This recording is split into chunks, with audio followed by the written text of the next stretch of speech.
Kakinada PR college ACD హాల్లో శ్రీ కళ్యాణ వేదిక ఆధ్వర్యంలో గోదావరి కవితోత్సవం ఘనంగా నిర్వహించారు. కార్యక్రమానికి డాక్టర్ తరపట్ల సత్యనారాయణ అధ్యక్షత వహించగా సమస్త అంతర్జాతీయ చైర్మన్ కత్తి మండల ప్రతాప్ ముఖ్య అతిథిగాను, అధికార ప్రతినిధి డాక్టర్ రాయవరపు సత్యభామ విశిష్ట అతిథిగా పాల్గొని కార్యక్రమాన్ని ప్రారంభించారు. ఈ సందర్భంగా కాకినాడ పరిసర ప్రాంతాలకు చెందిన పలువురు కవులు వారి కవితలు వినిపించారు.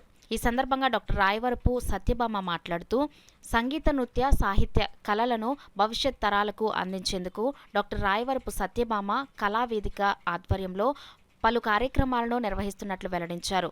ఈ కార్యక్రమంలో సమస్త సభ్యులు, రాష్ట్ర నలుమూలల నుంచి విచ్చేసిన కవులు, సాహిత్య ప్రియులు పాల్గొన్నారు.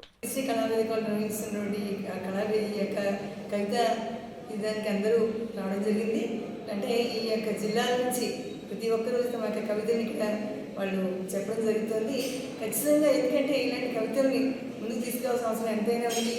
రాను అసలు కవిత అంటే ఏంటి, కవిత సంబంధించిన సాహిత్యం మీద తగ్గుతున్నటువంటి ఈ యొక్క తరుణంలో ఇలాంటి కార్యక్రమాలు చేయడం చాలా మంచి ఆలోచన. కన్నడ ఏర్పాటు చేసినటువంటి దీనికి ప్రత్యేకంగా అంతర్జాతీయ జాతీయ సంబంధంలో ఉన్నటువంటి అనేక కవులు కవిత కోసం చేయడం ప్రతి దానికి కూడా జరుగుతూ వస్తున్న తరుణంలో కాకినాడ ముఖ్యంగా ఎంచుకుని ఈ కాకినాడ చుట్టుపక్కల ప్రతి ఒక్కరూ కూడా దీంట్లో భాగంగా రావాలని మంచి ఆలోచన పెట్టినటువంటి కార్యక్రమానికి అందరూ కూడా వచ్చి వారి యొక్క కవితని ఇక్కడ చెప్పడం జరుగుతుంది.